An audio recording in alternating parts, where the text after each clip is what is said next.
Welcome to Theology Curator, a podcast hosted by Kurt Willems and available online at theologycurator.com. Each episode looks at a theological, formational, or cultural theme. We might dig into the life and letters of a radical Jewish teacher named Paul, converse about a pressing contemporary issue, reflect on the nature of following Jesus today, or even attempt to remedy doom and gloom preaching with a good old-fashioned dose of hope.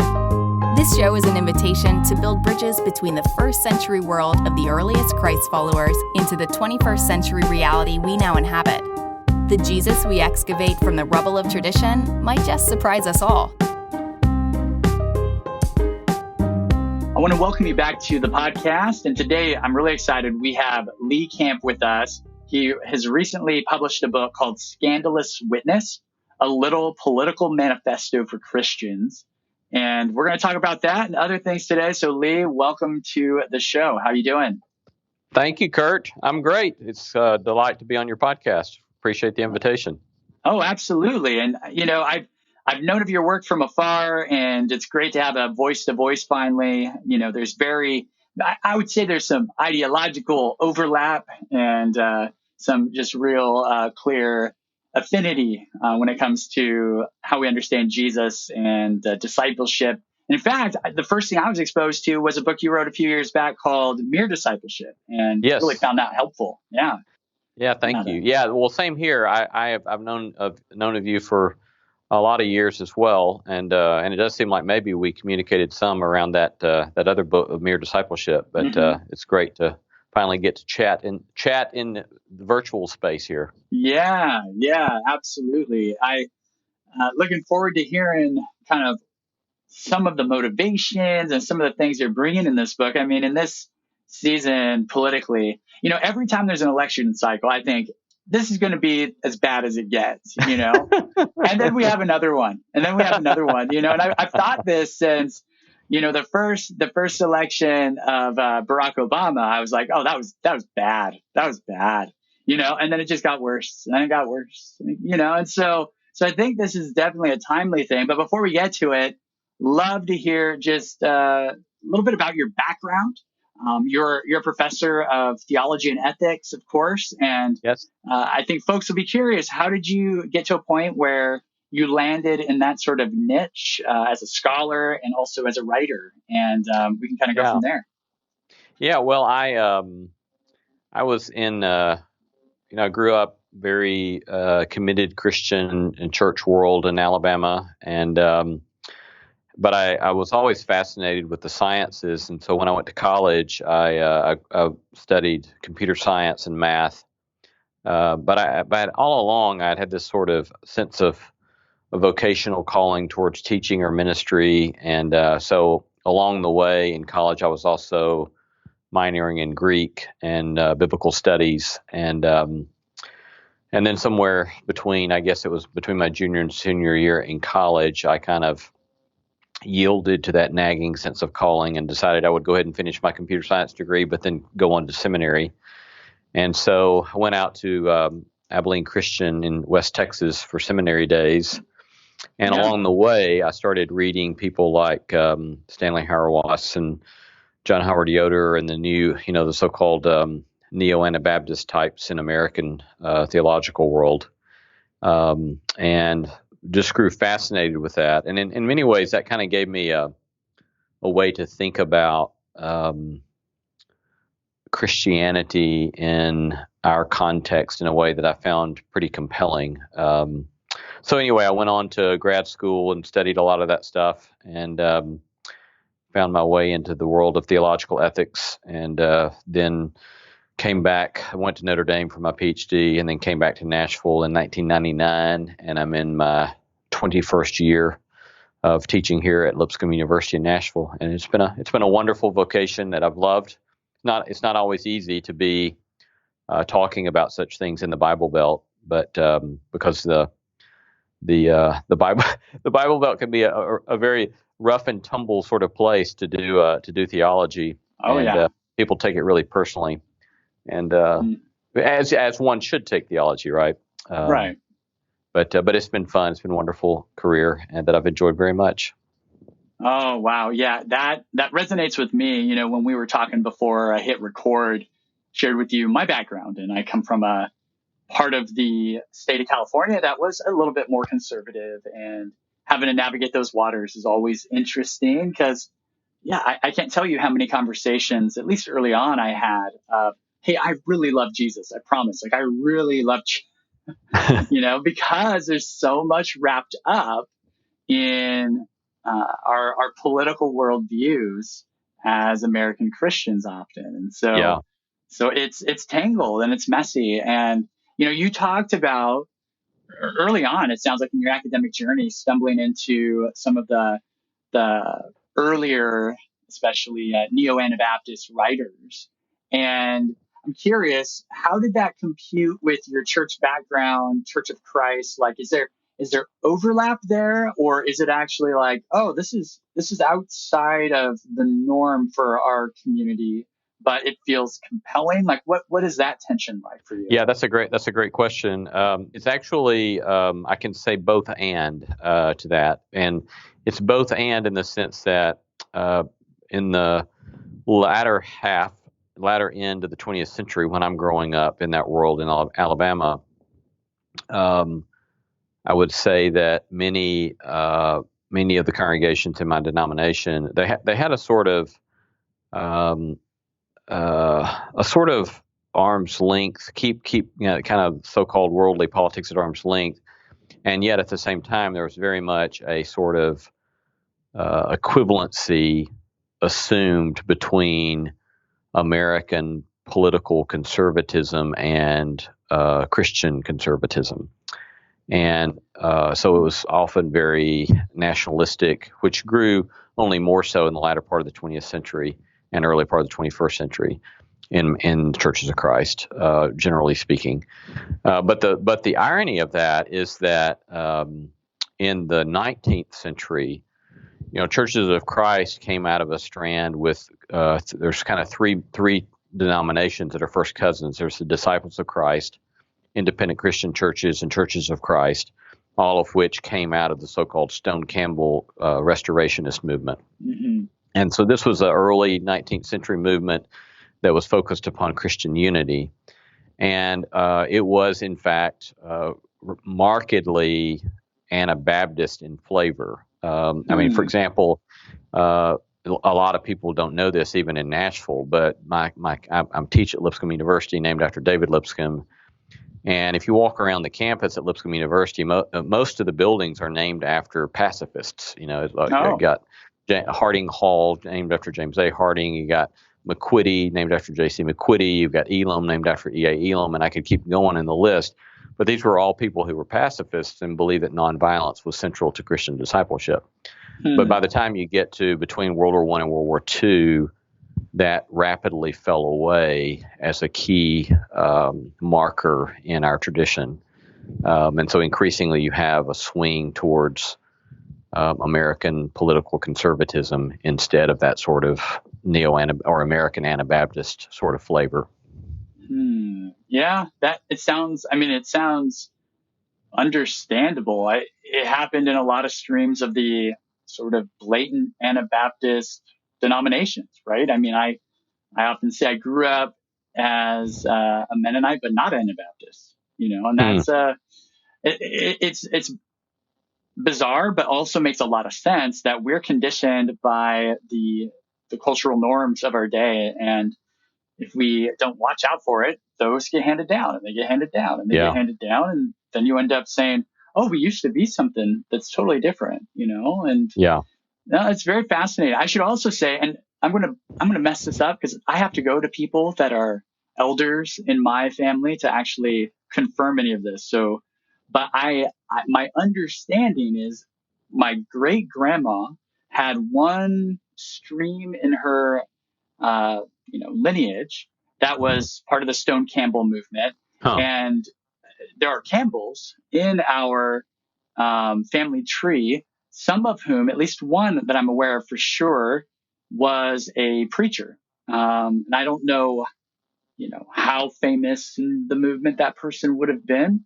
I also know something about a Campbell Ferry in Reedley, California, that's somehow connected to all of these people in this movie. Anyway, so Yeah, all that to I would say, love for you to follow up with me later on about that. I would be yeah, fascinated to hear. Yeah. yeah. So I mean, it's so interesting how these movements overlap and intersect in various ways. And I'm wondering, your book, Scandalous Witness, it's, I mean, if I remember Mere Discipleship, you have some of these very strong Anabaptist themes in that book. And this book that you've just come out with should not shock anyone who's familiar with your work up to this point. But many people may not be familiar. So I'm curious if you could give us some big picture motivations, like what brought on this desire to write a little political manifesto for Christians. Yeah. Well, it was.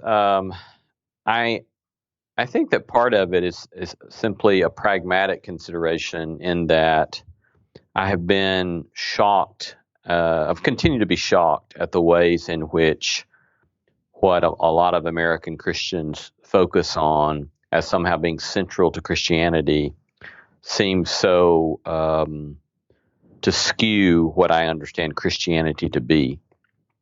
And I see many American Christians not troubled by things that seems bizarre to me that they're not deeply troubled about.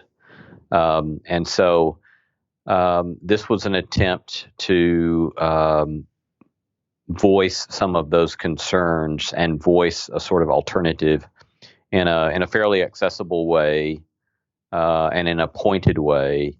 Because I think desperately what we need is some sort of alternative, because we've got I appreciated Scott McKnight gave me a nice blurb on the book, and he said for a long time, and he's probably unfair to both the left and the right here, but it gets to the point of what I'm trying to accomplish in the book, at least. He said, for a long time, the left was so mainstream Protestant liberalism was so affiliated with New York Times, and now the right is so affiliated with Fox News, and they've both kind of lost their voice, he says. And so if you want an alternative, read this book. And I think that I appreciated that sort of posturing, because it is a sort of, it is trying to say, it's trying to critique both what I see as problems in the right, as well as some serious problems on the left. And instead say, what does it mean to be Christians in the context in which we find ourselves that refuses to be caught up in the partisanship? Because one of the things I try to do in the book is to show the ways in which partisanship in and of itself means that from the get-go, you've lost your Christian witness. Right. And so there are, and I think Christianity actually has deep, rich resources to provide some truly good news in our context. But because we've been so caught up in this partisanship and the continuum that the partisanship paints, that we've lost the capacity to provide some of the riches of what the Christian tradition really could offer. Yeah, wow. And I couldn't agree more. And I share your concern, I guess, about these polarities politically that we have, and wrapping up our identity in any kind of political philosophy as though it's the most Jesus-y thing to pick. Yeah. I think there's just really some deep things that I struggle with. And it's interesting to me. I grew up as someone, this probably won't be unpredictable to you. I grew up in a more conservative environment. So Jesus was more Republican than anything else, and that was how I postured myself into college and through much of college. And, and I had this radical awakening sometime right before seminary that I realized, wait a second, Jesus cares about social action type things. So I started to sort of swing the other direction.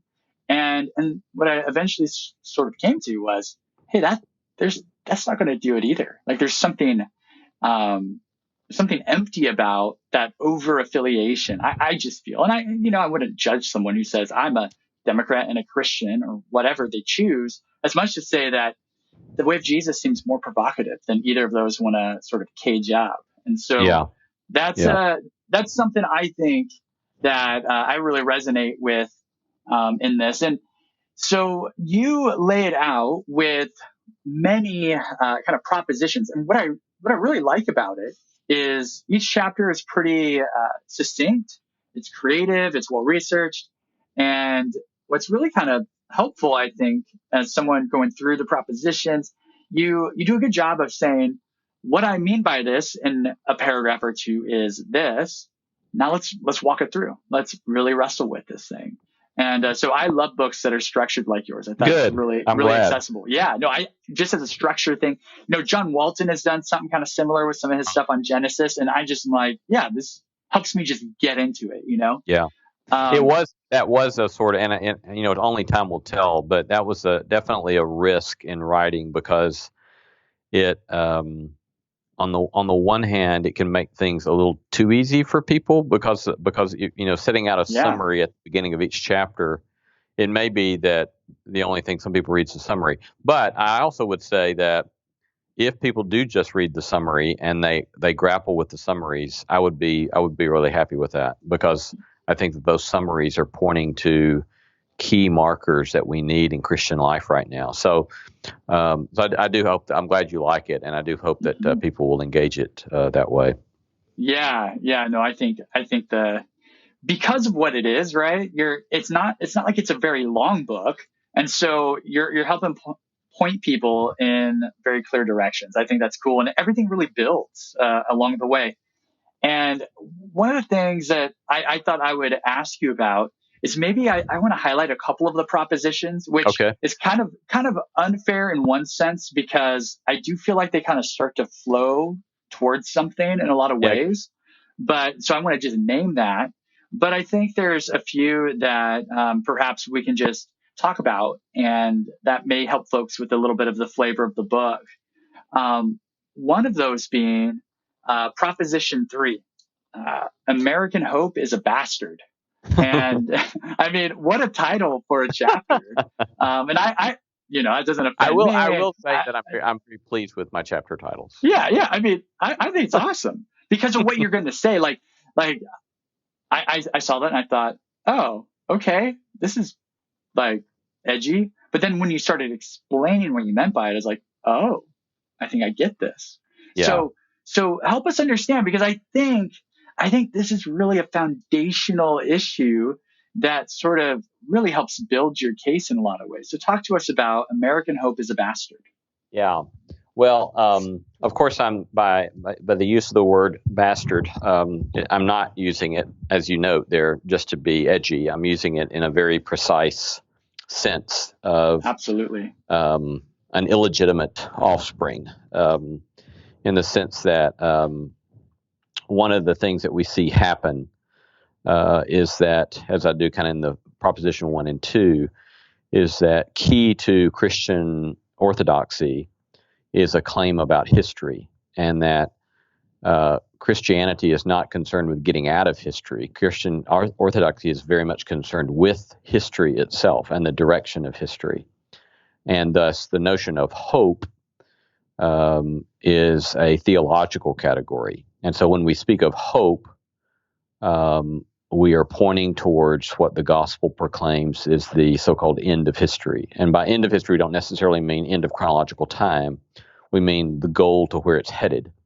So when you look at the biblical text like Isaiah 65, where you have no mother shall bear a child for calamity, and God shall wipe away every tear from every eye, and no man shall build a house and another inhabit, but every old man shall live out his lifetime and sit under his own vine and his own fig tree.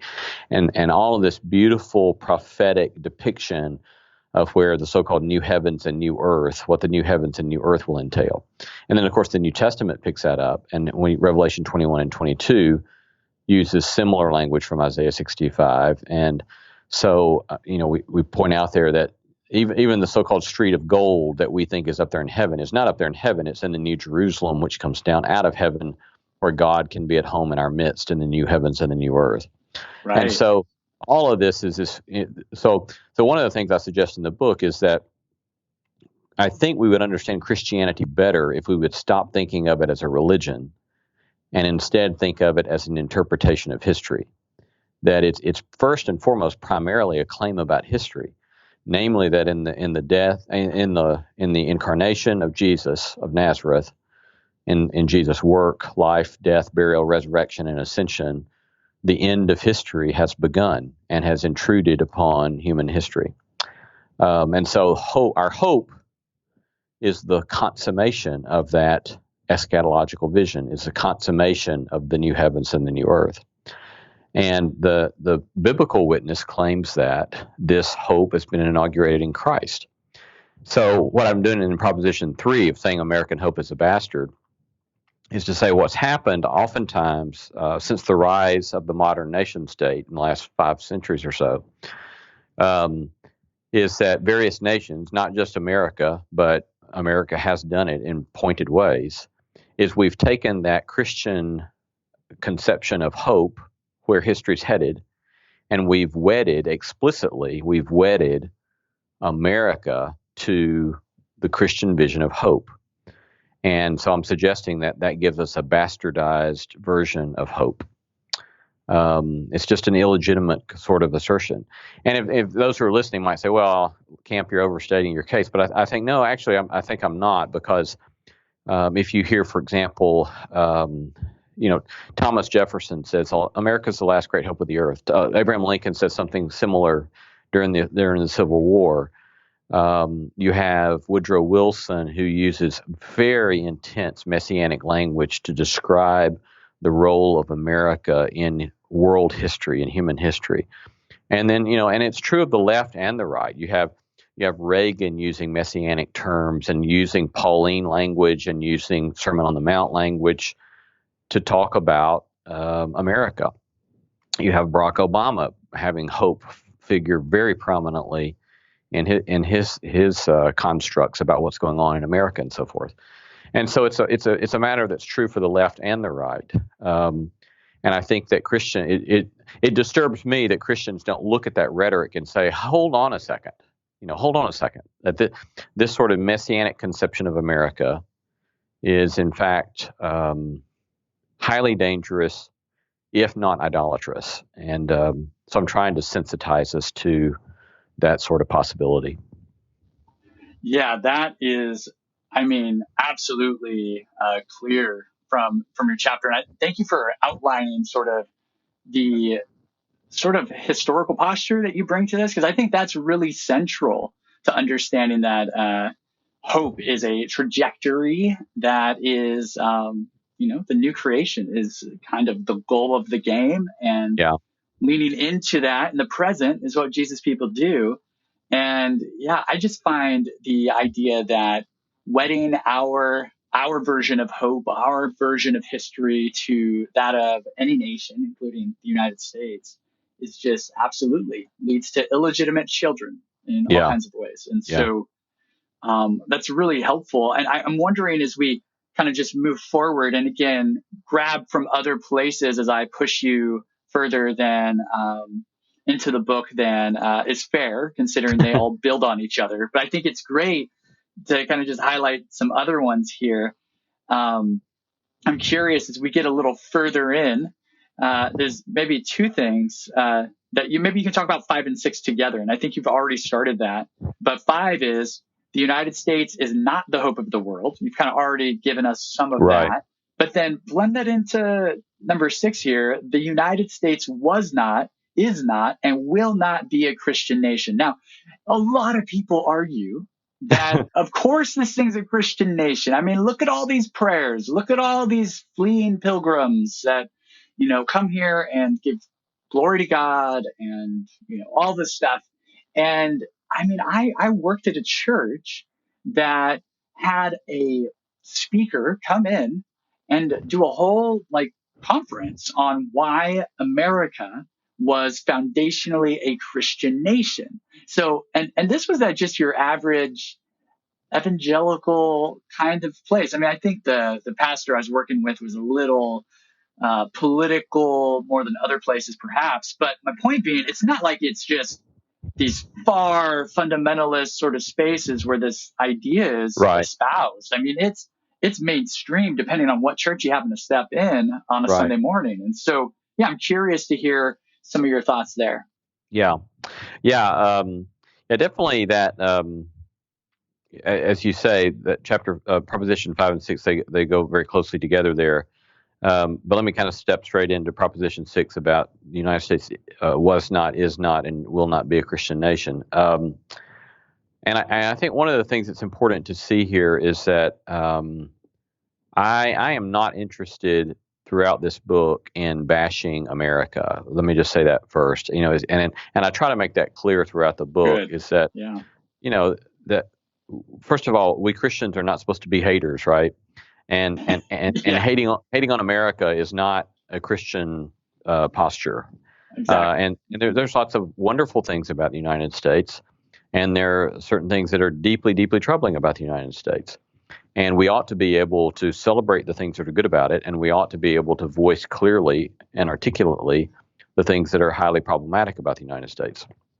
And to voice the things that are problematic about it doesn't mean that we hate it, right? Mhm. That being said, the the bigger issue in Proposition 6 there is to say that America, United States, or to say that, let's say, for example, Germany or France or whatever nation is a Christian nation, is to miss the point of what a nation is and to miss the point of what the church is. That one of the differences between the church and any nation state is that the church is a non-boundaried entity. That is, the people of the church are members of the church by induction by induction into Christ through baptism.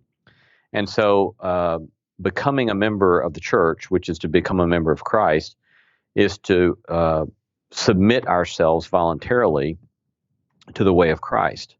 Whereas citizenship in any nation state is always a historical accident. You do get those Right. who choose, and they get in the small queues and immigrate. But by and large, citizenship is historical accident. And so there's this sharp theological difference between what a nation state is and what the church is. And no nation. What I'm suggesting is no nation can be a Christian nation because of what a nation is. A nation is a people that, by and large, generally is seeking its own self-interest, that is protecting itself through military might, that has certain arbitrarily drawn geographical boundaries, and the church is none of those things. And so, consequently, to take seriously the sociological reality of what we call church versus the sociological reality of what we call a nation state, all of a sudden helps us see that when we're arguing about America being a Christian nation, it's a wasted argument, right? It's just a waste of an argument because a nation can't be that. And so in the chapter, I kind of sketch out that I think that it's to claim America is or was or could be a Christian nation. It's historically false. If basic kind of history, I think, shows that that's false. It's theologically problematic along the lines I just said. And then third, it's strategically problematic because when you're trying to make the case for a Christian nation, in my mind, what you're doing is you're setting the church up to be in an antagonistic posture vis-a-vis those who have not accepted the gospel. And you're setting up this sort of agenda to make the nation state Christian, and a lot of times all you're doing is you're alienating people that you would want somehow to have a winsome witness towards to call them to the way of Christ, but you're alienating them because of this useless argument. Yeah. And so that's kind of the way I try to sketch that out there in that chapter. Oh, I think that point about witness is really important, and one that I think connects to a lot of folks that kind of like come out of this evangelical tradition where, there's this desire to have a voice evangelistically in people's lives and to compromise that because we feel like we need to be in the center or, need to have more political sway and power. yeah, I worry that over time, and I think it's already started happening, is going to continue to diminish our ability to, relate to others and have Yeah, even build a bridge of trust towards I others. think that's right. Yeah. Yeah. So thank you for that. And as we move in here a little bit, I think that really a lot of that is just sort of like the big picture stuff. And I want to ask you about Christian partisanship is like a fist fight on the Titanic, which that is some really good titles. You should be proud. I think it's worth being proud. But talk to us about this, because this is where the rubber meets the road in a lot of ways for families. I'm in Seattle, and our church community, I would say, leans a hair to the left, probably, if I'm understating it. I mean, really, a lot of folks in my church would probably vote Democrat or something like that, if they vote at all. And a lot of those same people come from communities and families where that is unacceptable. And I'm not one to say, you know, you should be voting Democrat because of Jesus or whatever, but mostly to say there are conversations that happen over holidays with these kinds of folks that they have to navigate some real tensions. I have to navigate some real tensions Yeah. about these issues. And so talk to us about this partisanship stuff, because I think honestly, for a lot of listeners, this is going to be pretty close to their experiential heartbeat on some of these things that you're bringing up. Yeah. Yeah. It is clearly, this is definitely one of those that's easier to talk about in theoretical terms and then pragmatic terms. But at least in theoretical or theological terms, what I'm trying to sketch out there is that to take one of the Apostle Paul's phrases, one of the primary ways in which he describes Christian ministry is a ministry of reconciliation. And so obviously he construes that in terms of by being reconciled to God through Christ, we thereby are reconciled to one another. And that this is the primary calling of Christian ministry, is a ministry of reconciliation, in which there is this new creation, in which, to use the language from Galatians, it's neither Jew nor Greek, male nor female, bond or free. But there he takes the great parties of hostility or division in his day, Jew and Greek, male and female, bond or free, slave or free. And he says that in Christ, these forms of hostility are broken down, and that we're now one in Christ. And so what I'm trying to do there is to draw this picture in which we must hold before ourselves this high calling that if American political partisanship is setting us up in a posture of hostility toward our brother or sister in Christ, then we have from the start failed to be Christian. And so that's one major piece of it. Another major piece of it is the reason that we're using the metaphor of like a fist fight on the Titanic is to say that, as another one of the propositions has it in the book, is that every empire falls. And we forget sometimes that the American experiment, as good as it is or as problematic as it is, it's a very relatively short-lived experiment thus far, and it has become very much an empire. And the folks in the latter part of the 19th century had no problem calling it an empire, and it only grew in its imperial might, military might, in the 20th century. But we know from human history that every empire falls. And so when we are so caught up in the partisanship of an empire, thus we get to this sort of metaphor. It's like a fist fight on the Titanic. It's going to go down. And so that's not a sort of fatalistic assertion. It's simply a realistic historical assertion. And we're not celebrating that it's going down necessarily, though there may be certain things about imperialism that we should celebrate that go down. But to get caught up in we've got to get the right people in power in the empire, and we're going to do what all we have to do and we're willing to alienate our brothers and sisters in Christ on the other side of the aisle in order to do this. From the start, we've obliterated, again, our Christian witness in the world because we've gotten caught up in that. Wow. Yeah, that's well put. And I think the image makes a lot of sense. This thing's going down either way. So why are we fighting like this? We can engage differently. Yeah. Can I argue with myself a second? Oh, please. That's always fun. Yeah. Do your thing. Yeah. I mean, I do say in the book that I find that of all the chapter titles, this one is probably the most potentially repugnant, because one of the things that happens sometimes in this sort of theological posture that I'm trying to sketch out in the book is that one can wrongly then decide, well, socio-political questions don't really matter. And the facts are, socio-political matters do matter. And so to say it's like a fist fight on the Titanic, there are parts of that metaphor that are absolutely true, I think. But one could take other elements of that metaphor and say, well, okay, well, it doesn't, you're not going to be concerned about how things are arranged on the Titanic if it's going down right now. But the reality is that,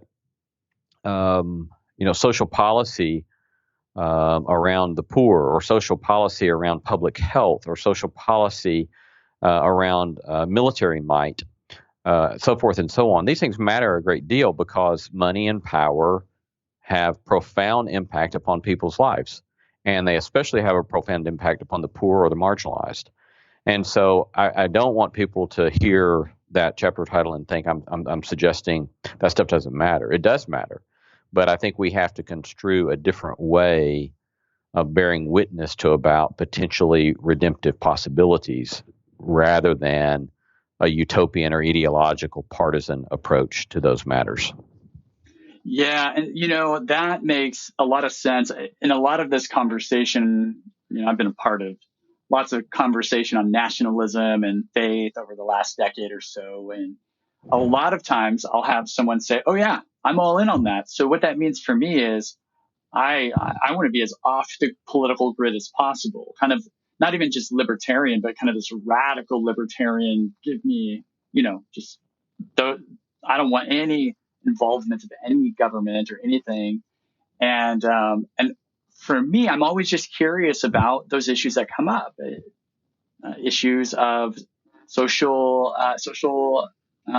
equity, right? There are folks who are not white like me, who have a situation that's different than mine. Right. And for me to just say, oh, it's fine, that doesn't quite work. At the same time, I really haven't felt comfortable saying, therefore, I'm going to just join up with everything that the left does, or I'm going to be part of something called the Christian left or whatever, because that doesn't seem,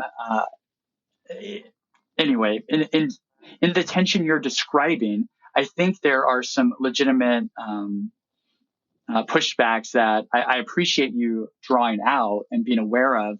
And that really does get me to where I was hoping we could sort of land our conversation a little bit about Christian engagement a little bit. And just, this is a really hard thing because some people being, wonderful, loving, godly people are going to hear conversations like the ones we're having right now and say, so basically what you're saying is I have to basically just be democratic and just not label it that, or, that's because of the lens they're coming with and because of the experience they're coming with. I think that sometimes we make this caveat about social justice or whatever it may be. And now it's like, oh, so what you're really doing is just trying to get to that place. Right. And so I know it's a hard one, but I'm curious, your last two propositions. One is Christianity is not countercultural. And the last one, Christian engagement must always be ad hoc.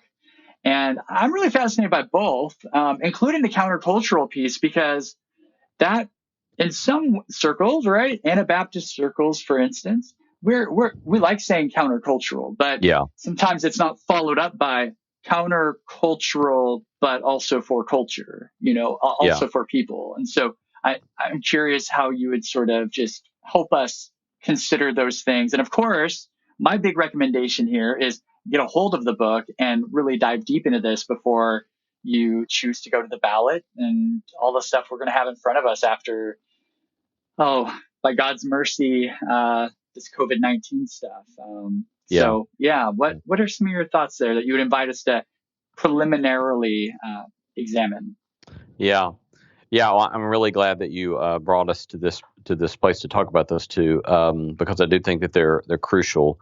So the notion that Christianity is not countercultural,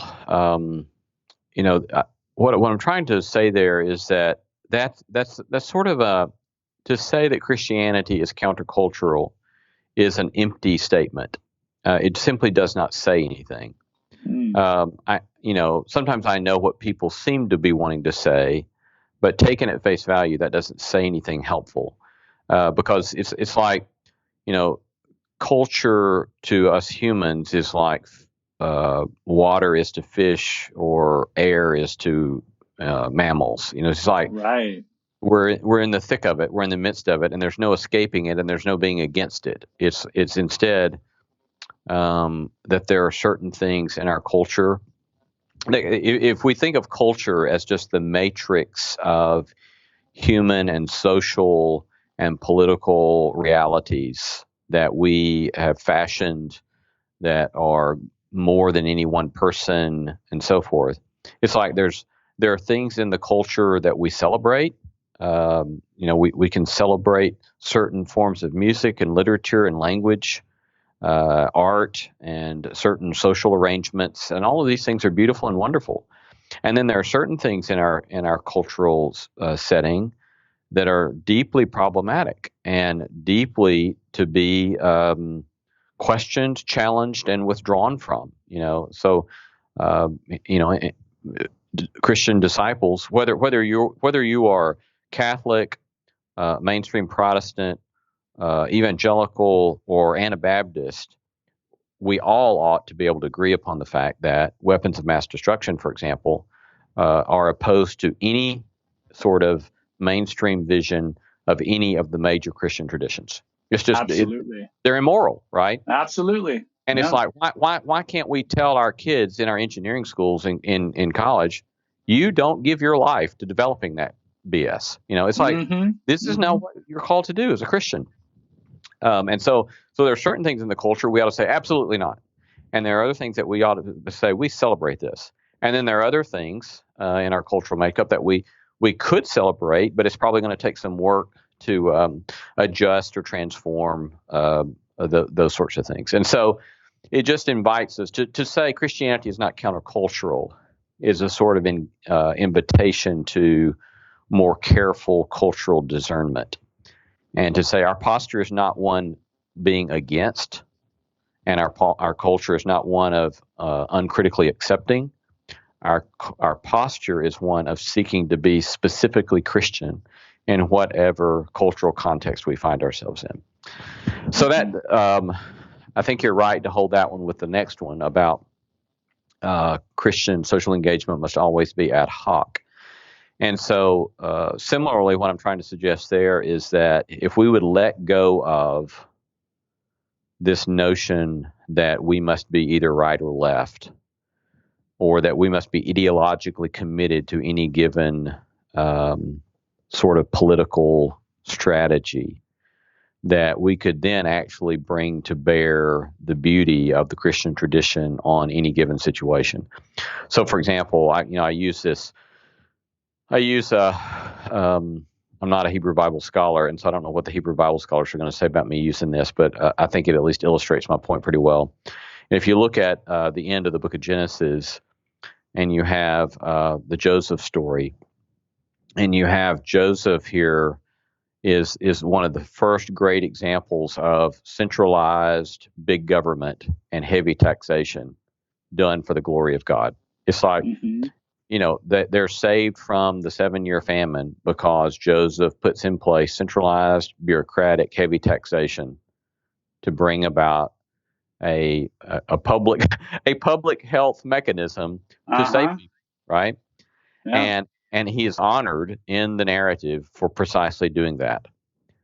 And so anyone who is ideologically committed against big government has a serious problem with the end of the book of Genesis, with the Joseph story.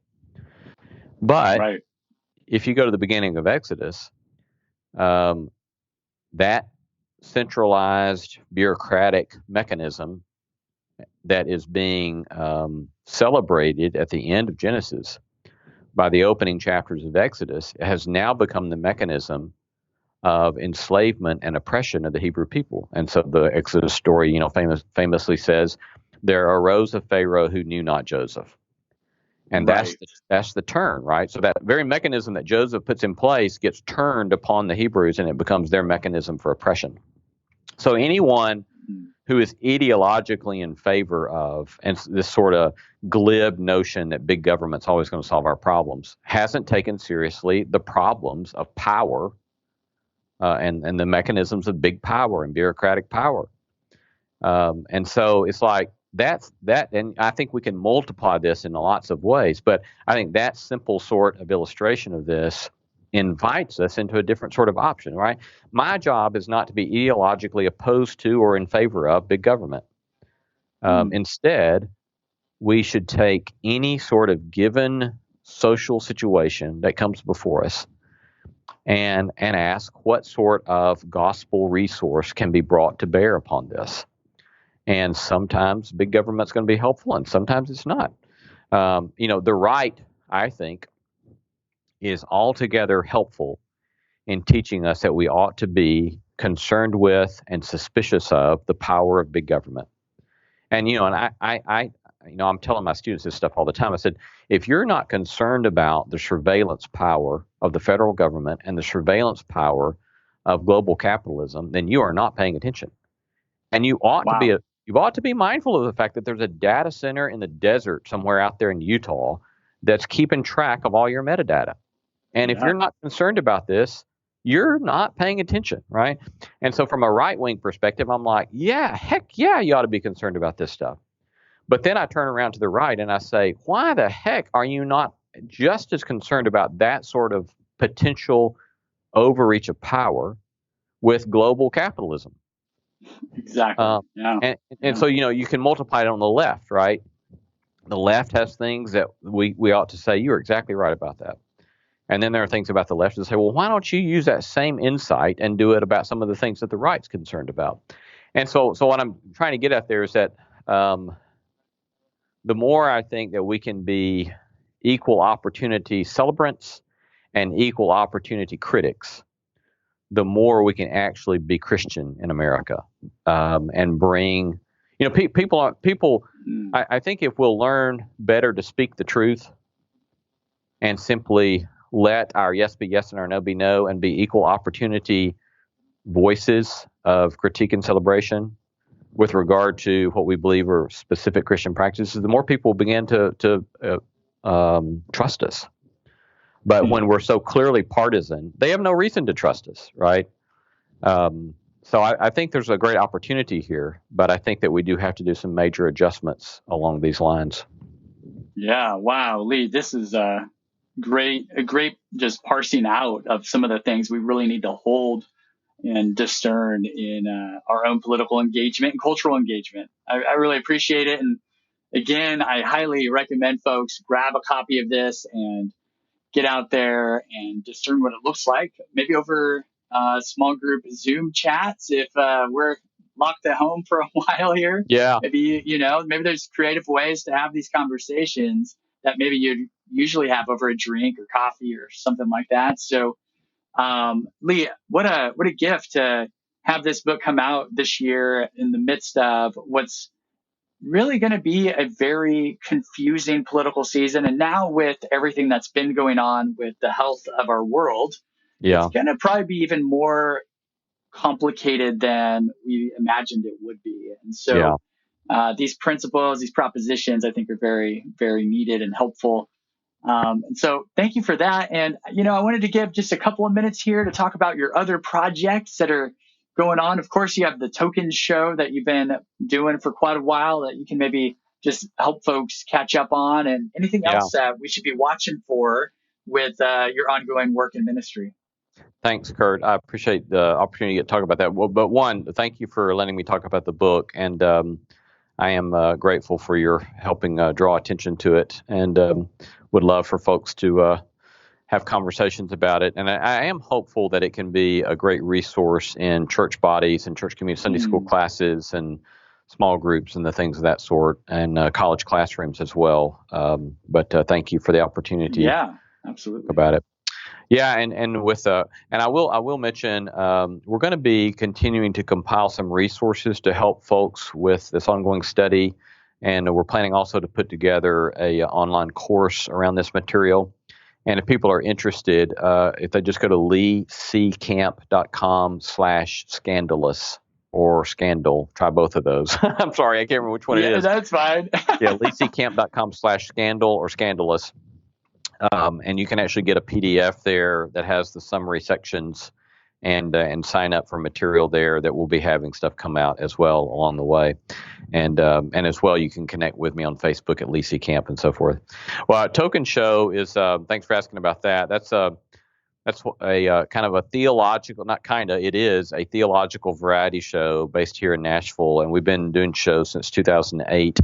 And so it's a sort of live variety show, one of Nashville's greatest house bands, like literally. I mean, we have world-class musicians in this band, and we welcome, kind of world-class, award-winning vocalists, best-selling authors, and do comedic sketches. And so each episode is kind of oriented around a theme, and so we develop these themes with music and comedy and interview and so forth.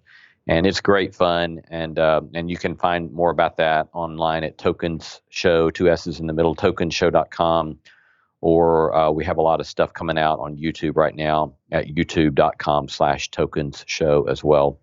And we'd love for people to go over there and subscribe to our YouTube channel and check out what we're doing there. Well, Lee, thank you so much for sharing about your work and what you're up to. And again, the book is called Scandalous Witness, a little political manifesto for Christians. And all the best to you as you continue pursuing these projects. And, thank you so much for having the space to come and talk to us about really how we think about politics and step into our culture in hopefully a new way and a renewed way for a lot of us. So I look forward to hearing about how the book influences many people. Thank you, Kurt. I really appreciate it. And thanks for all the opportunity to connect with all your listeners.